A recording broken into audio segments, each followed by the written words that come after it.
Hello সবাই কেমন আছো? আশা করি খুব ভালো আছো।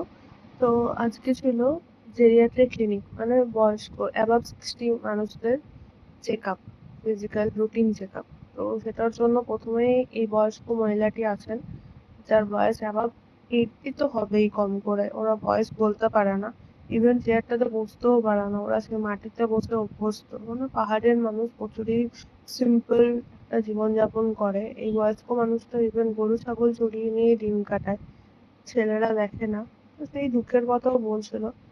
আর এই ক্লিনিকটাতে ব্লাড প্রেশার, সুগার, চোখে কোনো প্রবলেম আছে কিনা, হাড়ে ব্যথা আছে কিনা, এই সমস্ত জেনারেল দাঁতে কোনো প্রবলেম আছে কিনা, এই সমস্ত চেকআপ করানোর জন্য এই ক্লিনিকটা করা হয়েছিল এবং এটা খুব সাকসেসফুলি হয়েছিল। কেননা 35 এর উপর লোকজন এসেছিল, 60 প্লাস এজের। তো ওনাদের জন্য টিফিনেরও ব্যবস্থা করেছিলাম।